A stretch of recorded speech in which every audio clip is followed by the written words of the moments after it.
देश के इतिहास को यशवंतराव होलकर, जिन्हें आमतौर पर भारतीय नेपोलियन के नाम से जाना जाता है, ने बहुत आगे बढ़ाया।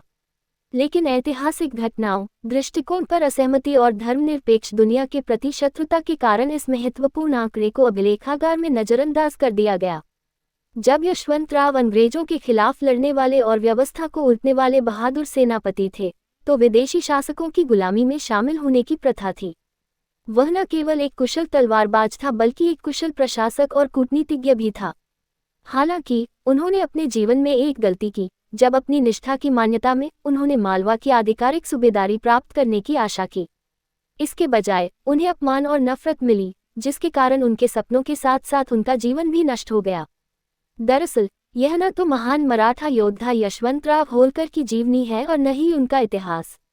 किसी भी अन्य मराठा परिवार की तरह होलकर परिवार उस स्वराज वृक्ष की देखभाल करता है जिसे छत्रपति शिवाजी महाराज अपने पास रखते हैं। लेखक ने उनकी जीवन कहानी को बताने का प्रयास किया है, जिसमें उनकी जीत, संघर्ष और पेशों के प्रति उनका समर्पित समर्पण शामिल है। N.S. इनामदार ने झुंझ नामक मराठी उपन्यास लिखा। 1960 में कॉन्टिनेंटल प्रकाशन ने इसे प्रकाशित किया। भारतीय मुक्ति आंदोलन पुस्तक की पृष्ठभूमि के रूप में कार्य करता है।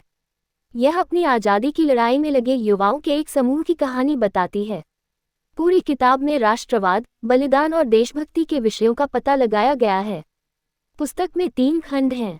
पहले खंड औद्योगिक में शंकर नाम के एक युवक की कहानी बताई गई है, जो अपना गांव छोड़कर शहर की एक फैक्ट्री में काम करने जाता है। शंकर को शहर में शोषण और गरीबी की भयानक वास्तविकता का सामना करना पड़ता है। वह भारतीय राष्ट्रीय कांग्रेस के कार्यों में भी भाग लेने लगते हैं। भारत छोड़ो आंदोलन की कहानी दूसरे खंड संगठन में बताई गई है। आंदोलन में शामिल होने के कारण शंकर और उसके दोस्तों को हिरासत में ले लिया गया और बंद कर दिया गया।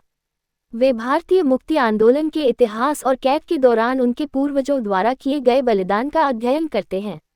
तीसरे खंड स्वराज में भारत की स्वतंत्रता की कथा प्रस्तुत की गई है।